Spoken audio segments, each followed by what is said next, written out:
Let's continue the lecture class 12 chapter 1 relation and functions. और ये lecture 2 है। Lecture 1 में हमने बात की थी रिलेशन के बारे में थोड़ी सी, और मैंने आपको बताया था relation is subset of Cartesian product A cross B. उसमें हमें 3 टर्म मिले थे, सेट्स, सबसेट और कार्टेशियन प्रोडक्ट, और उसको हमने बारी बारी से देखा था। हमने शुरुआत की थी सेट्स से। मैंने बताया था set is a well defined collection of objects. Well defined से मीनिंग यह था जो भी एलिमेंट्स होंगे वो फिक्स होंगे, वो परसेंट टू परसेंट वैरी नहीं करेंगे। आप श्योरली कह सकते हैं कि उस सेट के अंतर्गत कौन से एलिमेंट्स आएंगे। ओके, आगे हमने देखा था कि सेट्स को हम 2 टाइप में रिप्रेजेंट कर सकते हैं। पहला टाइप रोस्टर और tabular method, second set builder method. Roster form में हम सेट्स के एलिमेंट्स को डायरेक्टली लिखते हैं ब्रेसेस के अंदर कॉमा से सेपरेट करके, और सेट बिल्डर फॉर्म में हम डायरेक्ट एलिमेंट्स को ना लिखकर उस एलिमेंट्स की खास प्रॉपर्टी को लिखते हैं जो कि सेट्स के उसी एलिमेंट्स के पास होती है। ओके, आगे हमने देखा था टाइप्स ऑफ सेट्स, जिसमें हमने शुरुआत की थी एम्प्टी सेट से। हमने देखा था कि जिस सेट्स में कोई एलिमेंट्स नहीं होते हैं उसको एम्प्टी सेट बोलते हैं। आगे सिंगलटन सेट देखा था हमने, सिंगलटन सेट जिसमें केवल एक ही एलिमेंट होता है। उसके बाद हमने देखा था फाइनाइट और इनफाइनाइट सेट। फाइनाइट सेट में नंबर ऑफ एलिमेंट्स फिक्स होते हैं, इनफाइनाइट सेट्स में नंबर ऑफ एलिमेंट्स फिक्स नहीं होते हैं, तो हमें पता नहीं होता कि उसमें कितने एलिमेंट्स है, उस पर इनफाइनाइट एलिमेंट्स होते हैं। ओके, आगे हमने देखा था इक्वल सेट्स, और 2 सेट्स ए और बी इक्वल तभी कहे जाएंगे जब ए के सारे एलिमेंट्स और बी के सारे एलिमेंट्स सेम हो।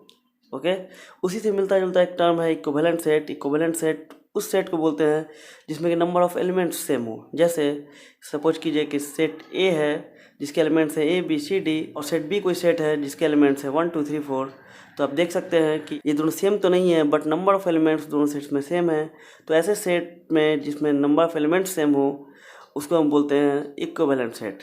और लास्टली हमने देखा था सबसेट्स के बारे में, और हमने पाया था कि किसी एक सेट के अगर सारे एलिमेंट्स दूसरे सेट में हो, okay, if the all elements of some set A are present in some set B, then the set A is said to be subset of set B. Okay, तो हमने यहाँ तक देखा था। आगे हम देखते हैं कार्टेशियन प्रोडक्ट। चलिए अब हम समझते हैं कार्टेशियन प्रोडक्ट को। तो कार्टेशियन प्रोडक्ट की जो डिफिनीशन है वो है कि अगर आपको 2 सेट्स पी एंड क्यू दिए गए हैं for given 2 non empty sets P and Q, the Cartesian product P cross Q is defined as the set of all ordered pairs of elements from P and Q. ठीक है, तो इसमें आपको ये non empty sets समझ में आ गया होगा कि नॉन एम्प्टी सेट्स मतलब होता है कि जिसमें कुछ ना कुछ एलिमेंट्स हो, वो वाइड सेट ना हो।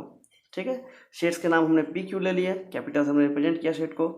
कार्टेशियन प्रोडक्ट को सिंबलाइज करते हैं पी क्रॉस क्यू से, एक मल्टीप्लाई का साइन रहेगा 2 सेट्स के नेम के बीच, उसको हम बोलते हैं Cartesian product P cross Q. Set of all ordered pairs, यानी कि एक सेट होगा, यानी कि कार्टेशियन प्रोडक्ट जो है वो एक सेट है। Got it? कैसा सेट है, किसका सेट है? तो ऑर्डर्ड पेयर्स का। ऑर्डर्ड पेयर्स का मतलब यह होगा, इसमें 2 टर्म्स आते हैं ऑर्डर्ड पेयर्स में, एक ऑर्डर आता है, एक पेयर आता है। पेयर से मतलब यह हो गया कि उसमें 2 एलिमेंट्स होंगे। ठीक है, उस पेयर के अंदर, पेयर जो भी होता है 2 होता है, 2 का पेयर होता है, तो इसमें 2 एलिमेंट्स होंगे। और कैसे होंगे? ऑर्डर्ड होंगे। ऑर्डर्ड से मतलब यह है कि अगर हमने पी पहले लिया है तो जिसमें पहला एलिमेंट ये आ रहा है, ओके, वो पी से रिलेटेड होगा, और दूसरा एलिमेंट जो होगा वो क्यू से रिलेटेड होगा। ऐसा नहीं करेंगे कहीं बीच में आप इसका एलिमेंट पहले रख देंगे, ऐसा नहीं, वो ऑर्डर्ड तरीके से होना चाहिए। यही मीनिंग है ऑर्डर्ड का। ठीक है, अगर 2 सेट्स आपको दिए गए हैं पी एंड क्यू जो कि नॉन एम्प्टी है, तो Cartesian product P cross Q defined है the set of all ordered pairs of elements in this way. Okay, और ये वे कैसा है कि पी क्रॉस क्यू इक्वल्स, इसका मतलब होता है the set of all ordered pairs. Okay, और जो एलिमेंट्स है इसको हमने ए बी माना, वेयर ए क्या होगा, पी का एलिमेंट होगा, और बी क्या होगा, क्यू का एलिमेंट होगा। अब बारी बारी से हम इसको रखते चले जाएंगे, और इस तरह जो सेट फॉर्म होगा वो होगा पी क्रॉस क्यू। ओके, इसको हम एग्जांपल समझते हैं कि सपोज 2 सेट्स दिए गए हैं पी एंड क्यू। पी के एलिमेंट्स हैं 1 ए बी सी डी, और क्यू के एलिमेंट है 1 एंड 2। ओके, तो पी क्रॉस क्यू डिफाइंड होगा कि आप क्या करेंगे, इसका पहला एलिमेंट लेंगे और इसका पहला एलिमेंट लेंगे। कोई ज़रूरी नहीं है पहला लें आप, शर्त यही है कि पहला जो एलिमेंट का पहला पार्ट है वो इसमें से कोई भी एक होना चाहिए। तो हम शुरुआत इससे करते हैं A1। ठीक है, हमने पहले इसका लिया, फिर दूसरा इसका लिया। ए पी से होना चाहिए। ए का मतलब कुछ भी हो सकता था, यहाँ एक्स वाई भी आप ले सकते थे, नो मैटर्स। यहाँ पे एक सिम्बलाइज किया गया है, बस बताया गया है कि जो ए होगा वो पी का कोई एक एलिमेंट हो सकता है। तो हम बी भी ले सकते हैं। हम शुरुआत करते हैं ऐसे ए से। तो हमने पहला एलिमेंट इसका लिया, पहला एलिमेंट इसका लिया, तो A1 एक पेयर बन गया हमारा। सेकंड पेयर क्या हो सकता है? A2 हो सकता है। थर्ड पेयर B1, फिर इसका सेकंड एलिमेंट B2, फिर C1, फिर C2, फिर D1, फिर D2। तो इस तरह हमने सारे पेयर्स लिख लिए हैं। एक और चीज़, इसको आप सफल करके भी लिख सकते हैं, नो प्रॉब्लम। आप पहले चाहते हैं तो आप B1 लिख लेते हैं, ओके, और उसके बाद आप चाहते हैं तो C1 भी लिख सकते थे। ये B2 ना लिखकर पहले C1 लिख लेते हैं, कोई प्रॉब्लम नहीं थी इसमें। आप जानते हैं कि ये रोस्टर फॉर्म है और रोस्टर फॉर्म में आप सफल कर सकते हैं, ठीक है, तो इससे कोई प्रॉब्लम नहीं है। ओके, तो यहाँ तक समझ में आया। नेक्स्ट हम देखते हैं कि अगर P क्रॉस Q ना निकालना हो, आपको Q क्रॉस P निकालना हो, ठीक है, तो क्या होगा? तो Q क्रॉस P जब निकालेंगे हम, तो Q का जो पहला ये ऑर्डर पेयर जो बनेगा उसमें पहला एलिमेंट Q का होगा और सेकंड एलिमेंट P से होगा। तो आपने पहला एलिमेंट इसका सिलेक्ट किया 1 Q से, 1A, then 1B, then 1C, then 1D, then 2A, 2B, 2C, 2D। Okay, तो ये हुआ P cross Q and Q cross P। एक और चीज़ आप देख पा रहे होंगे कि P क्रॉस Q और Q cross P equal sets नहीं है। क्यों? क्योंकि इक्वल सेट्स वही सेट्स होते हैं जिसमें सारे के सारे एलिमेंट्स दोनों सेट्स में सेम होते हैं। और आप यहाँ देख सकते हैं कि इसमें पहला एलिमेंट A1 है और A1 इसमें कहीं नहीं है, ये 1A है जो कि अलग चीज़ है, ठीक है, ये A1 है, ये 1A है। एग्जाम्पल के लिए आप कैसे अलग है ये समझ सकते हैं। सपोज मैं आपको बोलूँ 1 5 एंड देन 5 1, क्या वो दोनों सेम है? नहीं, बिल्कुल नहीं है। 1 5 15 होता है, 5 1 51 होता है, ठीक है। There is difference of 56 between the two, so ये दोनों सेम नहीं होते हैं। उसी तरह A1 और 1A भी सेम नहीं है, और ये आठों का आठों एलिमेंट्स अलग हैं और ये आठों का आठों एलिमेंट्स अलग हैं। So P cross Q does not equal to Q cross P, although these two sets are equivalent sets because the number of elements are same। इसमें भी 8 एलिमेंट्स है, इसमें भी 8 एलिमेंट्स है, तो इसको आप इक्विवेलेंट सेट्स कह सकते हैं, ठीक है। P cross Q and Q cross P are equivalent. Okay, ये लिखने में कोई बुराई नहीं है। Got it? चलिए, एक और चीज़, P क्रॉस Q में कितने एलिमेंट्स होंगे, ठीक है। तो यहाँ हम देख सकते हैं 8 एलिमेंट्स हैं। P में कितने एलिमेंट्स थे? 4 एलिमेंट्स थे। Q में कितने एलिमेंट्स थे? 2 एलिमेंट्स थे। 4 इंटू 2 क्या होता है? 8 होता है। यानी कि number of elements in P cross Q is equals number of elements in P cross number of elements in Q। ये हुआ number of elements in P cross Q equals number of P into number of Q। Got it? चलिए फिर आगे बढ़ते हैं। तो ये हमने देख लिया कार्टेशियन प्रोडक्ट का डिफिनीशन, उसकी बेसिक्स। अब इससे रिलेटेड कुछ पॉइंट्स देखते हैं, कुछ इंपॉर्टेंट पॉइंट्स। और पहला इंपॉर्टेंट पॉइंट है कि two ordered pairs are equals if, मैंने डबल एफ का यूज किया है, इसका मतलब होता है इफ एंड ओनली इफ।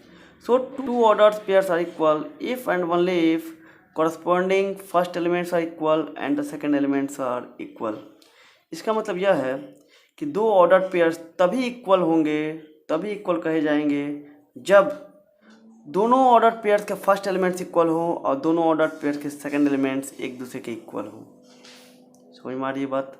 अगर दो ऑर्डर्ड पेयर्स आपको दिए गए हैं, suppose A B first order pair है एंड सेकेंड ऑर्डर पेयर है 2 3, तो ये दोनों ऑर्डर पेयर्स इक्वल तभी होंगे जब A 2 के बराबर हो, पहला दोनों का इस ऑर्डर पेयर का पहला एलिमेंट इस ऑर्डर पेयर का पहला एलिमेंट बराबर हो, और इस ऑर्डर पेयर का सेकेंड एलिमेंट और इस ऑर्डर पेयर का सेकेंड एलिमेंट भी बराबर हो।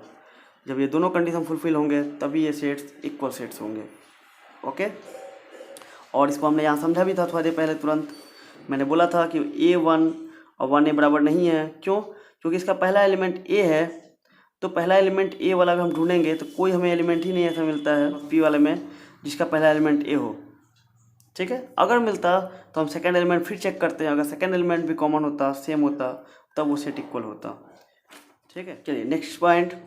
और नेक्स्ट पॉइंट है if there are P elements in A and Q elements in B then there will be PQ elements in A cross B।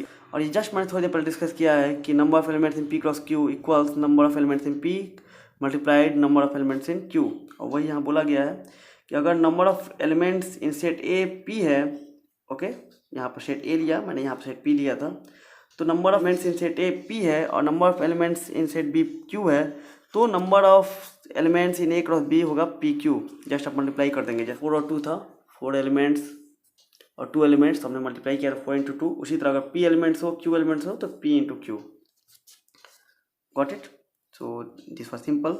Next देखते हैं हम, नेक्स्ट पॉइंट हम देखते हैं अब। और नेक्स्ट पॉइंट है if A and B are 2 non empty sets and either A और B is infinite set then so is A cross B. इसका मतलब ये होता है कि अगर आपको 2 नॉन एम्प्टी सेट्स दिए गए हैं, जैसा कि डिफिनेशन में बोला गया था कि A and B should be non empty set, तो अगर 2 नॉन एम्प्टी सेट दिए गए हों और उन दोनों सेट्स में कोई एक भी सेट अगर इनफाइनाइट सेट हो, गॉट इट, अगर दोनों सेट्स में कोई एक सेट भी इनफाइनाइट सेट हो, मतलब कि उसमें नंबर ऑफ एलिमेंट्स इनफाइनाइट होंगे, तो ए क्रॉस बी जो आप निकालेंगे उसके भी नंबर ऑफ एलिमेंट्स इनफाइनाइट होंगे।